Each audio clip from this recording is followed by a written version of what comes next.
আসসালামু আলাইকুম রহমতুল্লাহ। গত টিভি আমি বলছি যে আমরা এখন আছি মংলা সমুদ্র বন্দরে। এই যে আমাদের ফেরি আসতেছে, এগুলো হচ্ছে বোট। আপনারা যখন আসবেন মংলাতে বা সুন্দরবন ঘুরতে, এরকম বিভিন্ন বোট পাবেন। এখানে আপনারা এসে পরশু হোটেল যেটা ওটাতে থেকে এই জায়গায় এসে এই বোটগুলা থাকে, এগুলা থেকে মোটামুটি ভাড়াগুলা ফিক্সড করা হয় যে আমাদের ফেরি আসছে।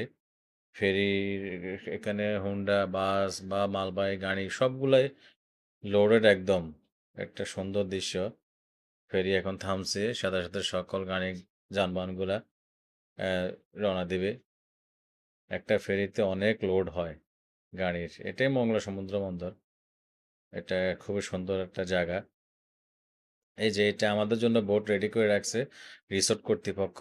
তো এরকম ছোট বড় অনেকগুলি বোট আছে, যেগুলি আপনারা এখানে এসে দরদাম করে সারাদিনের জন্য একদিনের জন্য আপনারা ঘুরতে যেতে পারবেন। আমাদের কর্তৃপক্ষ আমাদের জন্য বোট রেডি করে রাখে, যার কারণে ওরা এখান থেকে আমাদেরকে রিসিভ করে আবার আমাদেরকে একদিন রাখার পরে আবার এখানে নামাই দিবে আরই।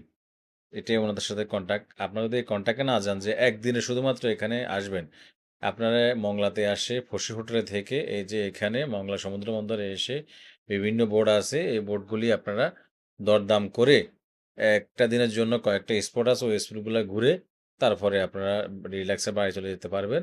এটা সবচেয়ে ভালো হয়। আর সামনে আরো ভিডিও আসতেছে আমরা কোন কোন জায়গায় গেছি, ওই স্পটগুলো আপনাদের সাথে শেয়ার করব। তাহলে আপনারা বুঝতে পারবেন যে মোটামুটি এখানে সুবিধা অসুবিধা কি। তবে আমরা একটু গরমকালে গেছি তো, প্রচন্ড গরম। এইসব ট্যুরগুলি আসলে গরমকালে না দেওয়াই ভালো। হয় একটু বর্ষাকালে, নয় একটু শীতকালে দিলে উত্তম। গরম সিজনটা আপনারা অ্যাভয়েড করিবেন, কারণ এটা অসুবিধা হয়। আর বোটগুলা এগুলা দরদাম করে নিতে হয়, কারণ এগুলা পর্যটক যারা সহসা ওদের কাছ থেকে বেশি টাকা নেয়।